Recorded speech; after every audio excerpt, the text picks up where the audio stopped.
نن سبق کې بسم الله الرحمن الرحیم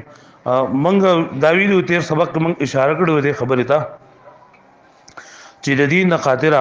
حضور صلی الله علیه وسلم ته او صحابه کرام ته ډیر زیات تکلیفونه چیندا رسیدلې دا ټول نه زیات تکلیفونه چې پیغمبر علیه الصلاۃ والسلام ته رسولي دي او د ټول نه زیات دشمنی چې چا د حضور صلی الله علیه وسلم سره کړی دا پای کې یو څو نمونه چې نه هغه دادی داغي مختصر تعارف اولنې چې نه هغه د ابو جهل خپل نوم چې دی کنه هغه عمرو ابن هشام ابو جهل خپل نوم سو عمرو ابن هشام تاسو دا کومه لکان چې مدرسو ول دی او ته خو په پته او چې کم مدرسو ول دي نه دا چې عمر لیکل کېږي عمر یا یو داغي نورستو واو لیکل کېږي چې کله د عمر نو ورستو واو ولیکل شي نه ته بیا عمر ویل کېږي او چې دا واو ته ورستو په اخر کې نه ناغي ته بیا عمر ویل کېږي باجی کسان هغه وی عمرو ابن هشام عمرو ابن العاص عمرو نو عمرو نه عمر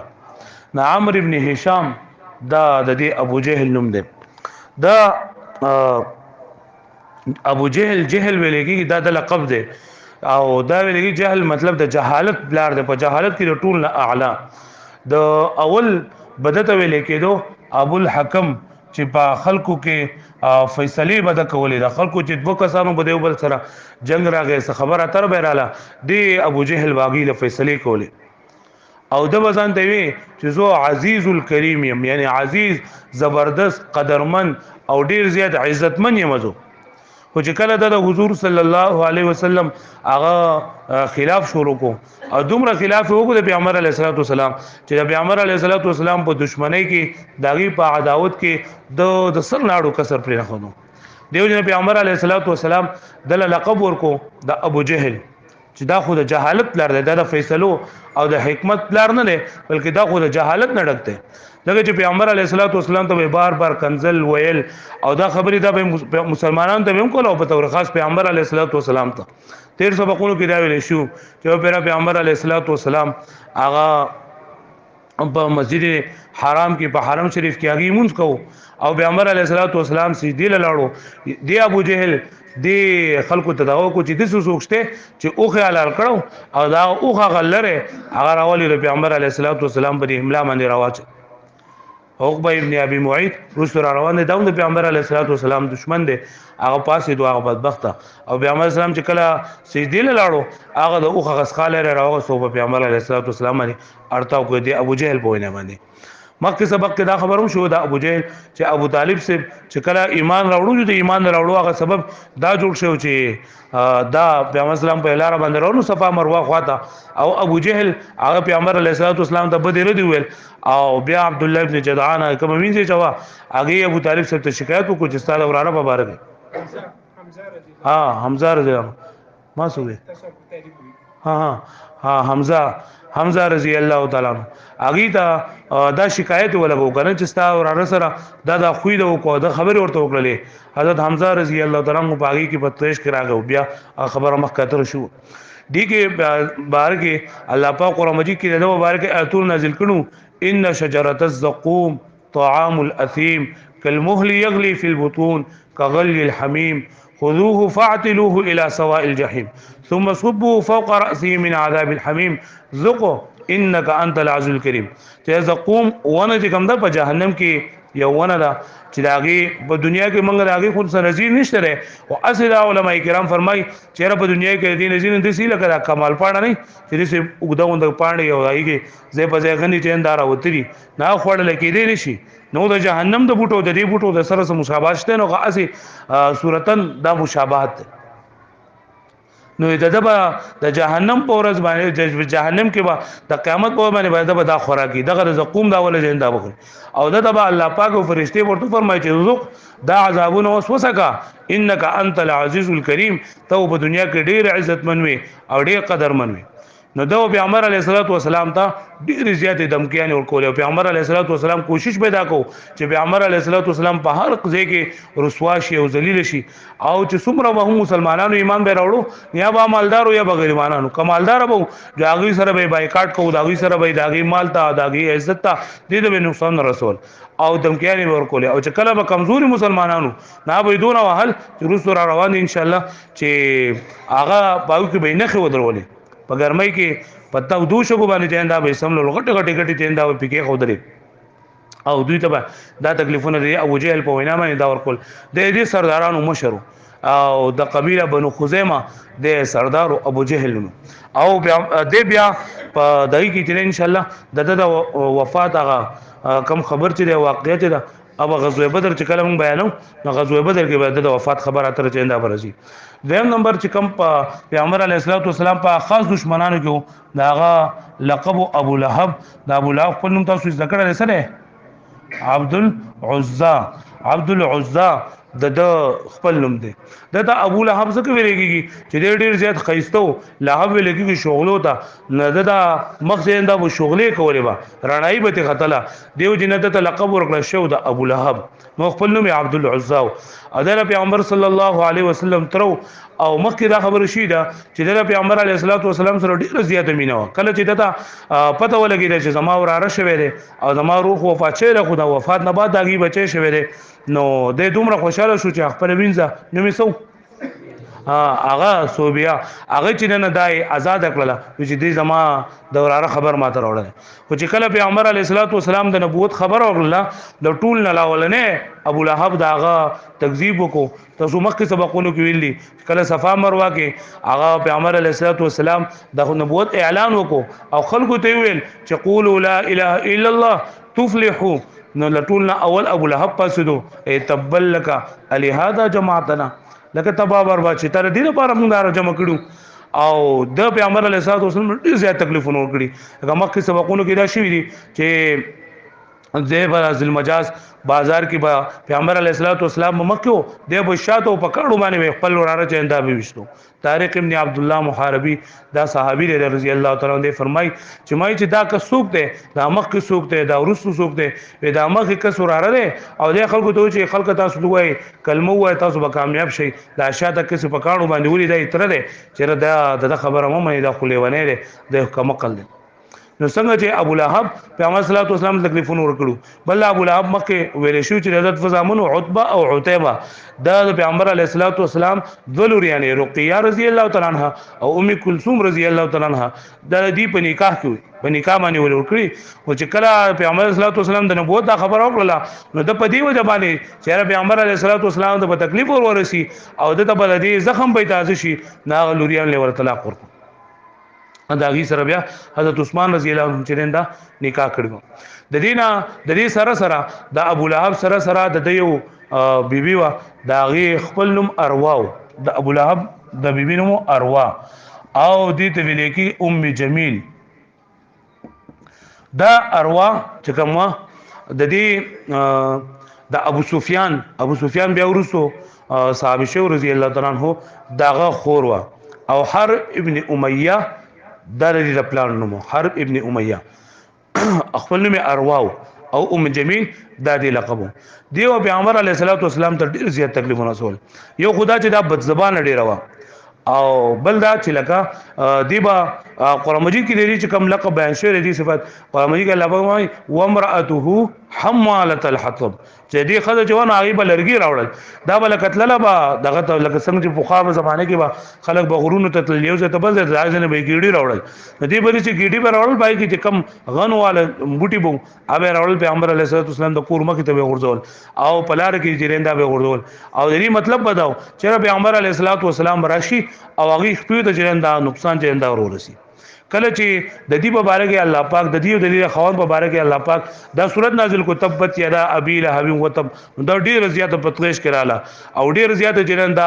خفش ولا او قهر ولا ادا په ډیر پدای کې بقار باندې په غوسه باندې رااله مسجد حرام ته خو او وراله حضرت ابوبکر صدیق رضی الله حضور صلی الله علیه وسلم ناشتي او الله پاک معجزانه تور باندې حضرت محمد صلی الله علیه وسلم دای پټ کړو اداراله او وی چیرستا ابو بکر دی چې ستا ملګری څه شو چې اعظم مبارک دونه فریاد الله پاک ته کړ چې اعظم مبارک اتر نازل کړی دي او خو الله دا د پیغمبر صلی الله علیه وسلم معجزه چې دین ولیدل دین ولیدل او بیا ورسره پیغمبر صلی الله علیه وسلم چې جبرئیل علیه السلام هغه ما باندې صادر کړو او زه دین لیدم کنه څنګه چې دا ابو بکر ته لیکیا و چې پیغمبر علیه السلام نه خو دین لیدم او پیغمبر علیه السلام ته دا وی کاڼي له ځان سره راغستو یو ور کې کاڼي راغستو بلکې دي چې هغه غټي وړي وړي غټي نه دی راغستو وي دا خاور دا او چې کما پیغمبر اسلام نن ولیدو نو په دې کاڼو باندې دی ولم چې زه ختم کم وما ولل اداګین بعد دی بیا وی مزممن عصینا وامره ابینا ودینه قلینا چې دا مزمم دی نعوذ بالله محمد معنا دا نه چې تعریف کړل شوی دی او حضرت ابو عبد المطلب صاحب اگې د پیغمبر علیه الصلاه والسلام نوم محمد هغه په دی وجه باندې کې خودلو چې دا په تعریف کولې کی یو په آسماني کتابونو کې تعریف کولې کی بل دا چې د صفات لایق ته چې دا په دنیا او آخرت کې بل تعریف کولې کی ندی اولټ دی وي چې مزمم دا محمد نه دی دا هو مزمم دی نعوذ بالله مزممن عصینا دا هو مزمم دی دا مزمت بیان کړل شریعه موږ د نه فرمانی کړی دا و امره ابینا او د چې کم کار پیش کړي کم دین پیش کړي دا غي موږ انکار کړل او ودینه قلینا او د دې دین موږ دشمنی اختیار کړی دا د دې سره موږ دا موږ نمون د دې موږ انکار کړل دا پیغمبر علیه الصلاۃ والسلام ته دا خبرې چې نه دا وشولې یو دا کنه چې دغه تاسو پرې ثانی کتاب کې چې کله الکلمۃ لفظ نوزیا وینو پدې کې استادان بیا یو شعر بیان کنا جراحات السنان لهل تیام ولا یلتام ما جرح اللسان چې لکه موږ استاد مفتی شکیل صاحب اغي با موږ ته شعر جامع ویل نه او بیا وی چې یو پته نه چې یاد خپل شعر دی کنه اغي د بل چا اوریدلو خایم تی چې جراحات السنان لهل تیام ولا یلتام ما جرح اللسان بیا داګي نه بعد دوی چې دې معنی دا چې پر هر د توري خده چړډک شي کله کله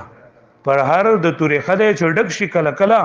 او بد پر هر د جبي دې چې نډکیږي دا اس کله مطلب دا کنه ته یو کس وې په چاړه باندې وې په تیر باندې وې یا په بل څه باندې وې نو داغه زخم چې انده یو سورج به ایبا جو بیا باغه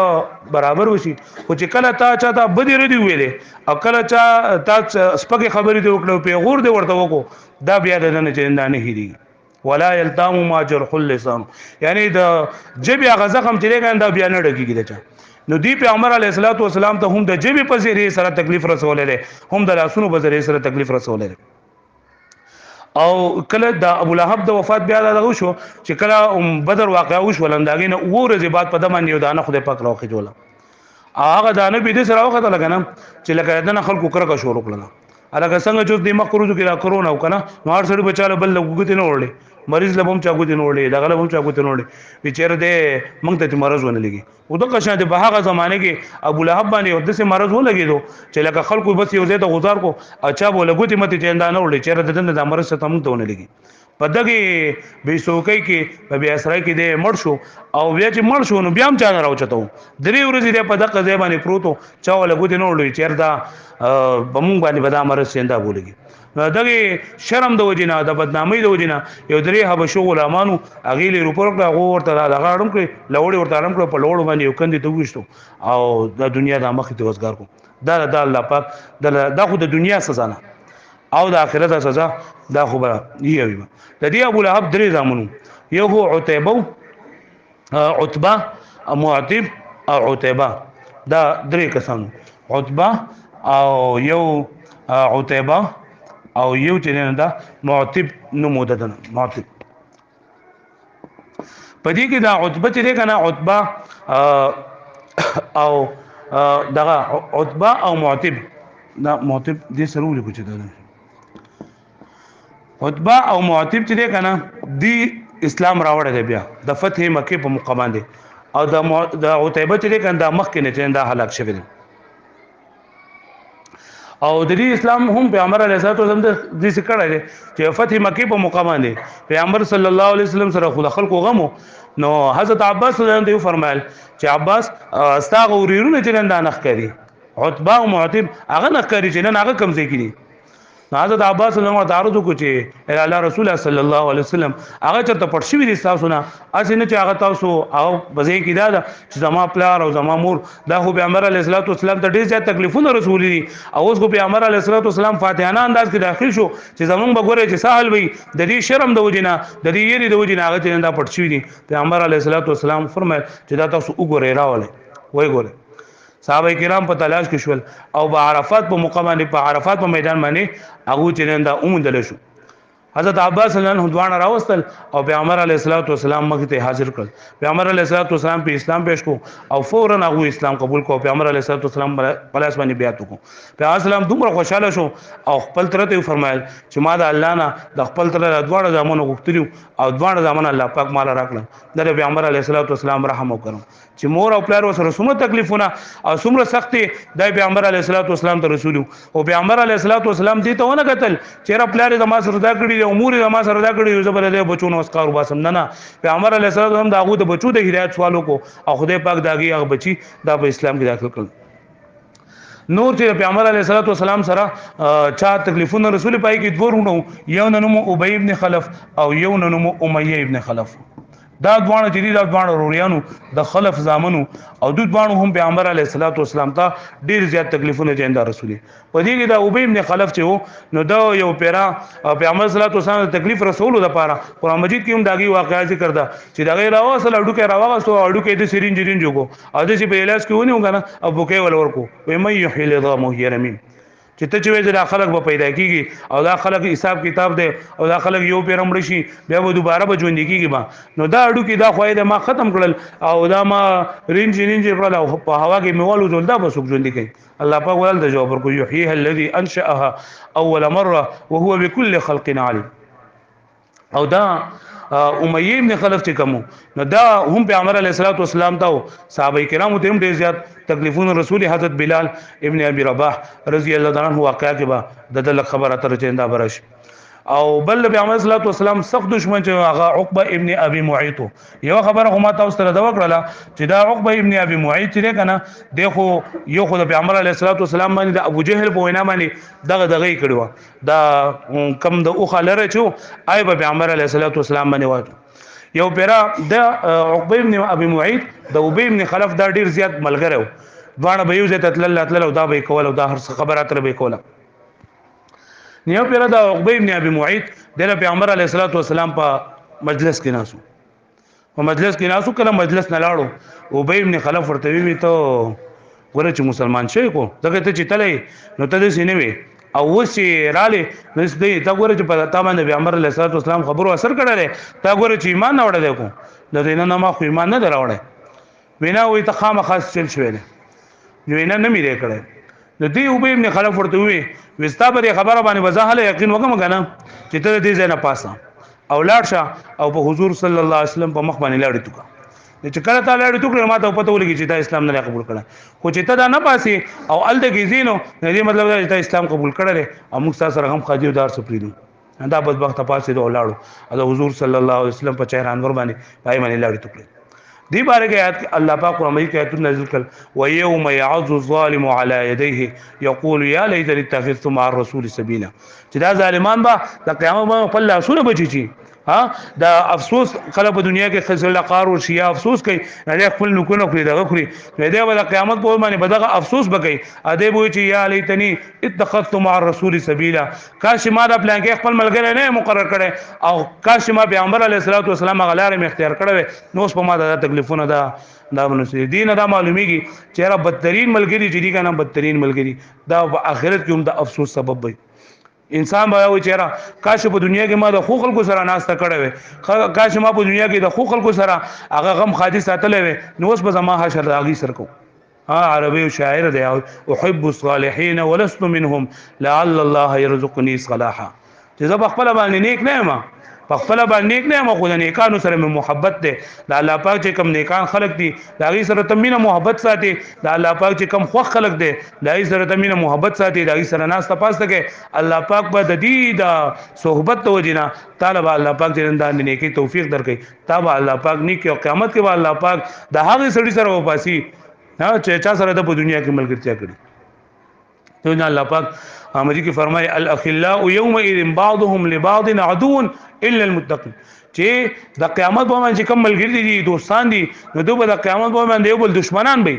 خو سب هاي کسان چې کوم متقین پرهیزګاران دي دا غوي ناس تاسو یو بل سره د الله دردا لپاره دا غي تعلق یو بل سره د الله دردا لپاره دغه کسان چې دا به کامیابی په کار دار چې موږ خپل ناس تاسو د دې خلکو سره وساتو چې په قیامت پر ورځ باندې لکه ستاره په دنیا کې نن د چا سره کینې پاسه د چا سره ستاغم خادیره د چا باندې ته خوشحالي کې خفګي ته دا پوه چې د قیامت پر باندې وزد سره کوي زړه چې ما په قیامت کې د خو خلکو سره عاشر شولې د په دنیا کې د خو خلکو سره تعلق ساتي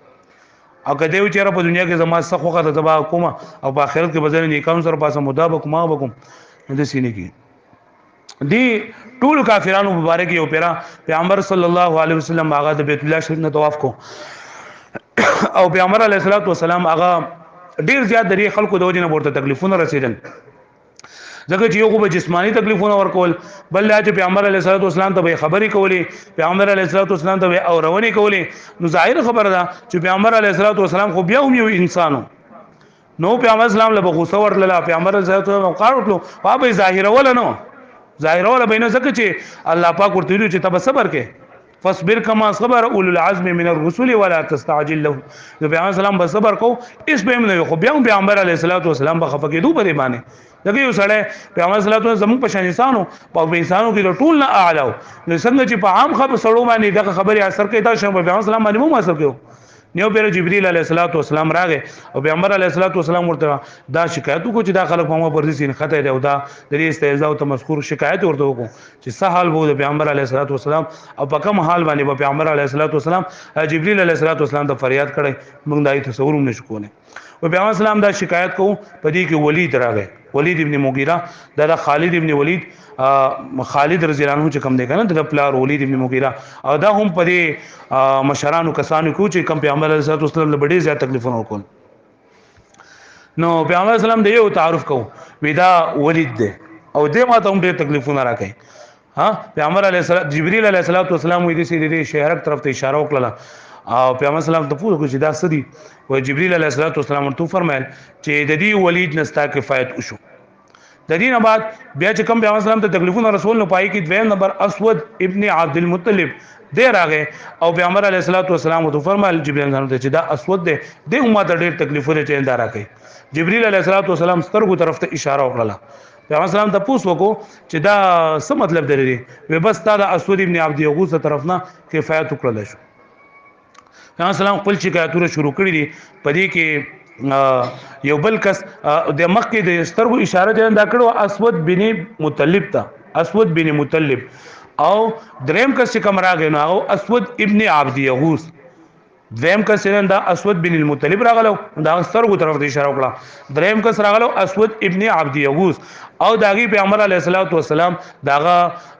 تعارف کو جبرئیل السلام دا سر طرف ته اشاره وکړه او بیا جبرئیل السلام فرمایل چې دنه هم ستا کې فیچنده وشو دینه بعد دا غراغي عاص ابن وائل پیغمبر علیه الصلاۃ والسلام دا خپل طرف ته چې پیغمبر اسلام تعارف کو دا غیر با جبرئیل السلام دا خپل طرف ته چیندا اشاره وکړه او جبرئیل علیه الصلاۃ والسلام فرمایل چې بس دنه هم ستا کې فیچنده وشو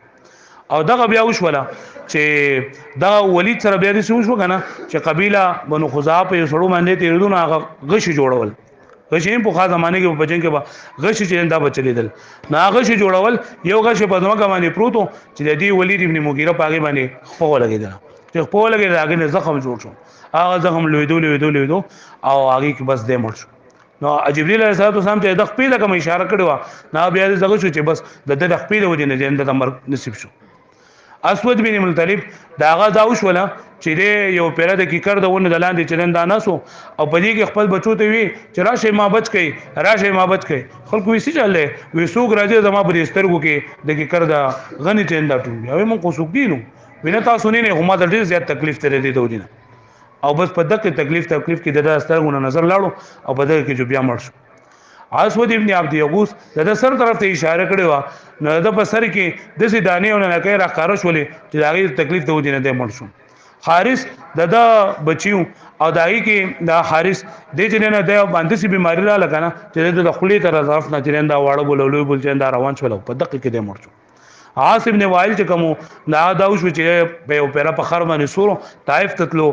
خرج لندار ارتاو کو په ونو کې گزار کو پای کې د مړ شو دا پیغمبر علیه الصلاۃ والسلام چې دوی ته د تکلیفونه رسیدل نو دا پیغمبر علیه السلام د خپل ذات علی د وجه نه دا بدل نه غسته یا دوی ته کوم خیری کوي یا دوی ته کوم د کول دار دي د وجه نه چې دوی پیغمبر علیه الصلاۃ والسلام ذات ته تکلیف رسو بلکې دوی د پیغمبر علیه الصلاۃ والسلام هغه میشن ته نقصان رسو چې نه غدو په خپل باندې ایمان نه وړو او نه پیغمبر علیه الصلاۃ والسلام پر خودو د نور خلقو د دین لپاره جندا رکاوټ جوړیدو لکه یو سړی په خپل باندې مني نو ډیره خبره ده یو سړی په خپل باندې مني خدا هغه کفر د متعدی نه عبد الله رسول الله شیخ سلام نو د کفر متعدی نه کنه نو هغه نوم چاته نقصان نه حدود نه په خپل باندې قبلو او نه نور خلک دین د پر خودل خو چې کم کسانو به ایمان راوړو هغه ته به تکلیفونه ورکول لکه حضرت بلال رضی الله تعالی عنہ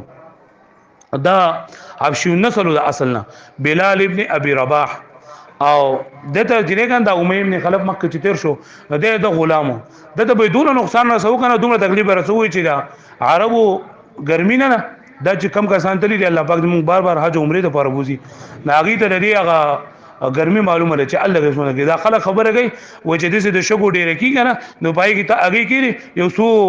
سات بات نه هغه اگې چې دا خټ کېدلی دومره دا اگې ګرمي نو په هغه ګرمو شګو کې حضرت ابو بلال رضی الله تعالی دا به سملو ګټه ګټه چیندا به کې خو دې په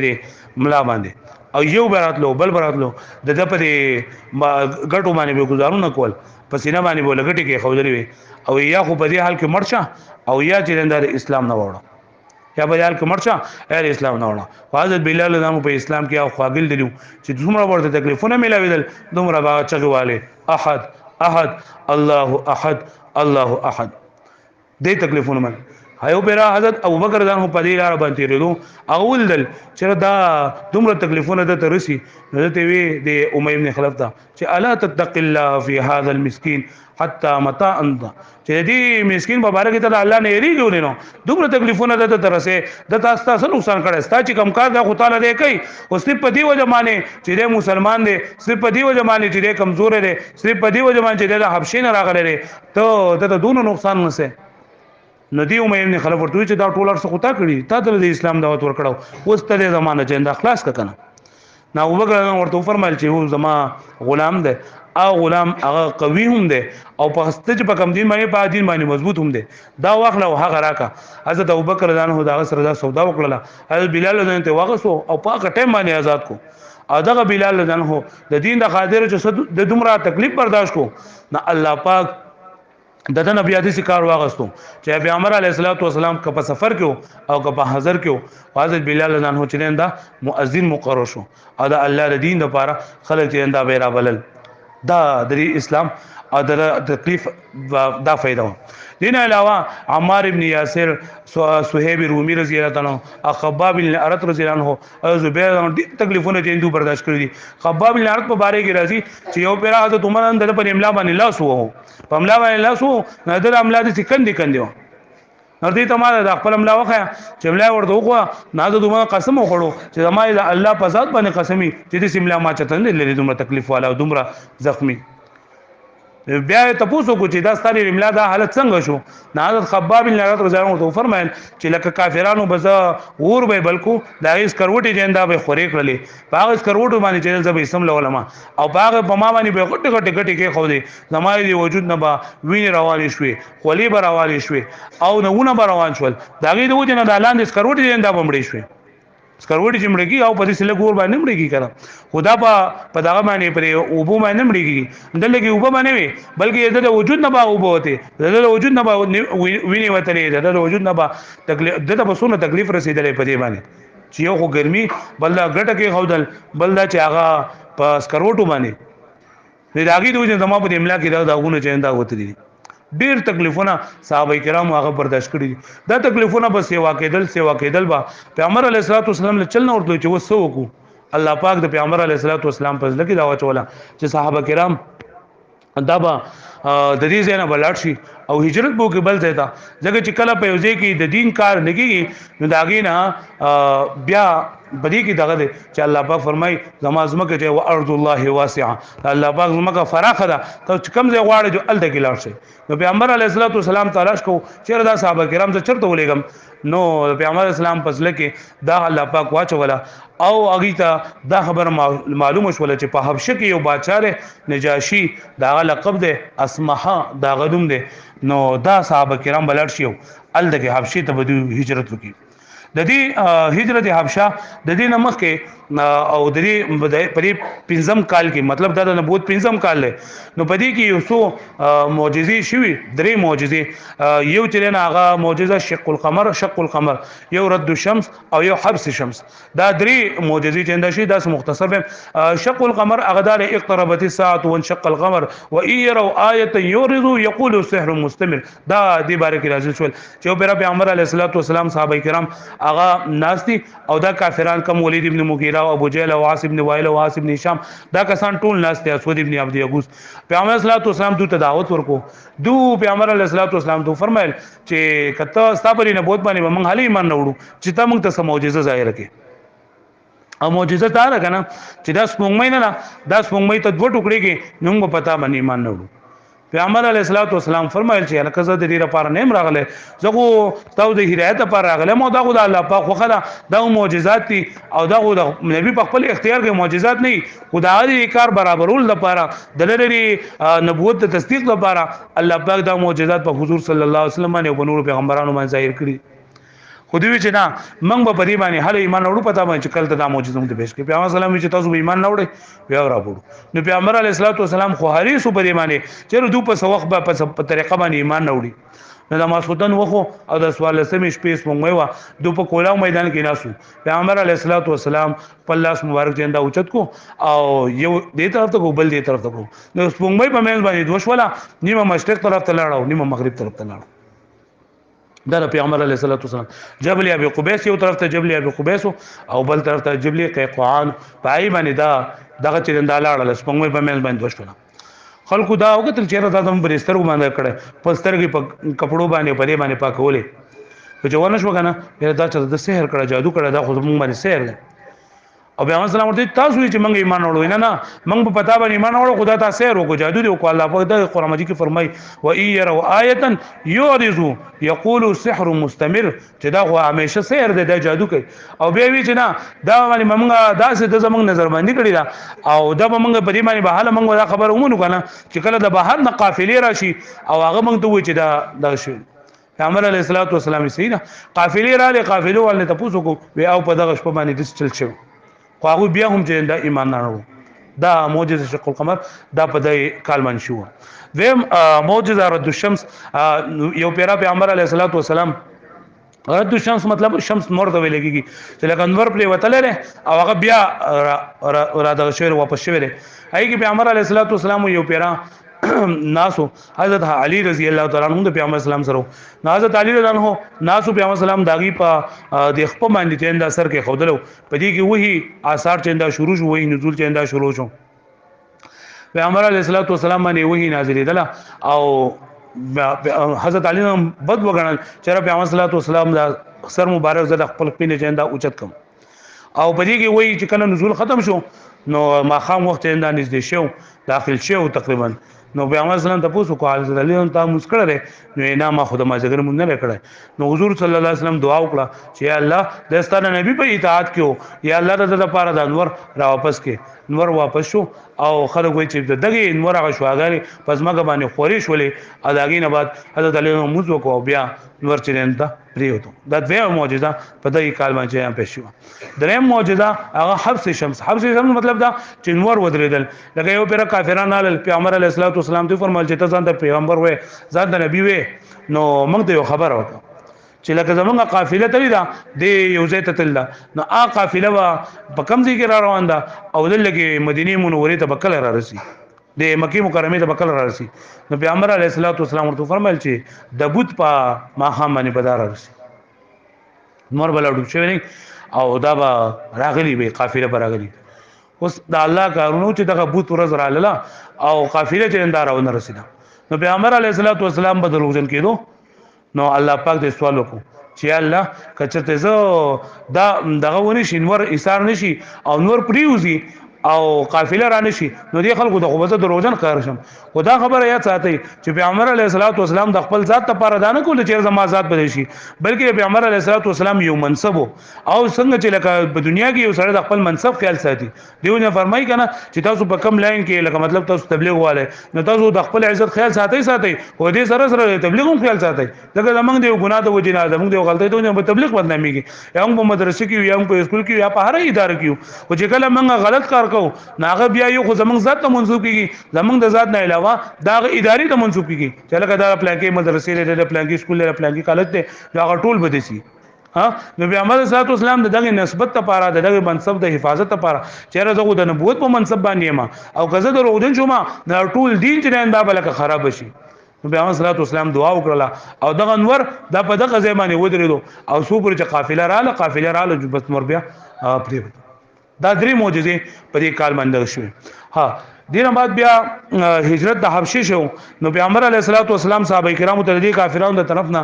دا تکلیفونه ملویدل خلک په اسلام کې داخليدل څومره چې په اسلام کې خلک داخليدل دومره به کافرانو د طرف نه د مشرکانو د طرف نه به تکلیفونه سیوا کېدل کله یو تکلیف کله بل تکلیف پیغمبر اسلام ته صحابه کرامو ته پیغمبر علیه الصلاۃ والسلام وفرمایل صحابه کرامو ته چې تفرقوا فی الارض فان الله سيجمعكم تاسو بزمګه کې جدا جدا شي لاړ شي بزمګه کې خوار شي الله پاک به تاسو یو ځل چې انده براجم وکړي او صحابه کرامو فرمایل الی اين نذهب الی الله رسول الله سلام چرته موږ لاړ شو د پیغمبر علیه الصلاۃ والسلام په خپل لاس باندې اشاره وکړه حبشې طرف ته حبشې ته ولید لاړل دا سوال ځای کې راځي چې دو په ټوله دنیا کې ډېر شي ملکونه نو دوی حبشې ته ولړل نو یو خدا نه کنه چې په حبشه کې یو بادشاہ دا خپل نوم اسمحه خپل نوم او د نجاشي د لقب نجاشي بادشاہ باندې د مشهور د خپل نوم اسمحه نو د پیغمبر اسلام ته صحابه کرامو ته دا خبره معلومه شو چې الته کې یو بادشاہ د نجاشي بادشاہ او هغه په خپل سلطنت کې هم بچا باندې ظلم نه کوي او که نور خلک په ظلم کوي کنه هغه هم د ظلم نه چیندا منه کوي نو پیغمبر علیه الصلاۃ والسلام فرمایل چې تاسو دغه طرف ته چیندا لاړ شئ او پیغمبر علیه الصلاۃ والسلام دا خبره بار کوم چې د خپل ذات ته وجه نه بلکې د دې د وجه نه چې د دوی د دین په خپل باندې هم محفوظ شي او نور خلک هم په دین کې چیندا داخل شي ځکه دوی په خپل په دین کې داخل دل دا کافران او نه نو مسلمانانو د دین مهنت ته چیندا پرې خودل نو پیغمبر اسلام چې تاسو لاړ شئ چې په اطمینان سره تاسو د الله پاک د انوم واخلئ نو دا هجرت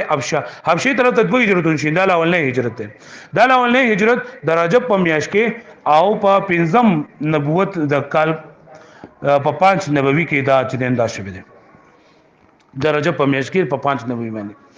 او په دې کې په اولنې هجرت د حبشه چې شو نو په دې کې یول صحابه کرام او 15 صحابيات زنانه دا به موجود وي په کې یو حضرت عثمان ابن عوف رضی الله تعالی عنہ عثمان ذو النورین او د دې سره د دې بیبي حضرت رقیہ رضی الله تعالی عنها چې پیغمبر علیه الصلاۃ والسلام لوروا دا وسره او د دې خصوصیت دا ده چې پیغمبر سلام فرمایل چې د حضرت ابراهیم علیه السلام او د حضرت لوط علیه الصلاۃ والسلام نه بعد یعنی یو حضرت ابراهیم علیه السلام او حضرت لوط علیه السلام د خپل بچو سره د خپل کور ول سره د خپل خاندان سره هجرت کړو د دې نه بعد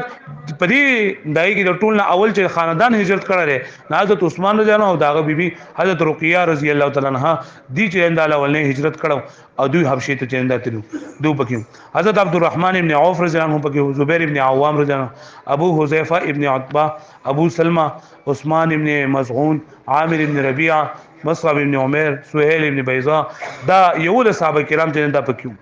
او د دې سره 15 زنانه وي یو حضرت رقیہ رضی الله عنها یو سهله بنت سهل دا ابو حذیفه بیبیو او یو ام سلمہ دا ام سلمہ دا ابو سلمہ بیبی وا ام سلمہ الاول دا ابو سلمہ بیبی وا او چې کله ابو سلمہ بیا وفات شو نو بیا د پیغمبر علیه الصلاۃ والسلام په نکاح کې راغلی ان شاء الله ازواج مطهرات کو بیا د دې تفصیل دا براشي یو پکې لیلا بنت ابي حثمه عامر ابن ربيع دا بیبی او کلثوم بنت سهيل دا ابو صبرا بیبی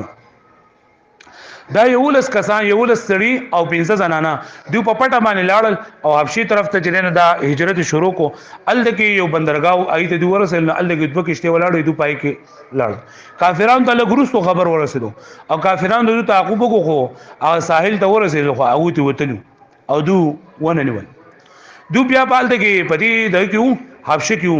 او یو سورزي تیر کړلې مطلب میاشتې د رجب بیا شعبان تیر کو بیا رمضان تیر کو په شوال کې واقع وشوله په شوال کې دا واقع وشوله چې پیغمبر علیه الصلاۃ والسلام یو پیرا ادي واقعیت واقعا د غرانیق ویل کېږي واقع غرانیق تاسو تفسیرونه کې ببینی دا واقعا وشوله دی واقعا غرانیق کې دوه دغری یو بعض وی چې دا ثابت تا بعض وی نه ثابت خدا واقعا وشوله یو دا تفسیر ذالک دی نو هغه د دې داس دا وشو کنه د دې پس منظر داو چې پیغمبر صلی الله علیه وسلم یو پیرا مسجد حرام ته جنن دا داخل شو او دا کافران چې کوم دا کم غړ کافران چې نو ټول په مسجد حرام کې جنن دا موجود نو پیغمبر علیه الصلاۃ والسلام چې څنګه لاړو د سورې نجم تلاوت شروع او دا الاولنی مقوا چې دو قرآن مجید ته وکي خودو ذکر دین مکه دو با چې کله پیغمبر صلی الله علیه وسلم په قرآن مجید وی نو دو با خلکو ته وی لا تسمعوا لهذا القرآن والغوا فيه لعلكم تغلبون چې دې قرآن مجید ته ته وکي نه دی چې کله پیغمبر صلی الله علیه وسلم قرآن مجید وی نو تاسو یو بل سره شور شغب کوي لاسونو پړه کوي سیټیانه وای چې نه په خپل باندې ووري نه استاو نور خلک ووري خدغه موقع باندې خدای پاک بس موقع برابر کړل او دو سورہ نجم چې پیغمبر علیه الصلوۃ والسلام شروع کو نو سورہ نجم هغه ډیر خولي آیتونه دی پای کې ټول مقفا او النجم اذا هوا ما ضل صاحبكم وما غوا او پیغمبر صلی الله علیه وسلم ټول صورت وې په اخر کې داغي هغه آیتونه چې وانه هو اضحك وابكى وانه هو امات واحيا وانه خلق الزوجين الذكر والانثى من نطفه اذا تمنى الاخره پر ټول وې نو دو داغه په خوګوالي کې دومره مستغرق شول او داغه په غمینه کې دومره مستغرق شول چې کله اخرنه آیت راغی چې پیغمبر صلی الله علیه وسلم فرمایل وانتم سامدون فسجدوا لله واعبدوا تاسو ټول سجده وکړئ فسجدوا لله واعبدوا چې کله پیغمبر صلی الله علیه وسلم فرمایل نو پیغمبر صلی الله علیه وسلم سجده لاړو بیا کافرانو سره به اختیار ټول سجده لاړو ټول سجده لاړو چې کله دو په ځمانه پوښتنه چې لکه دا موسی چل وکړو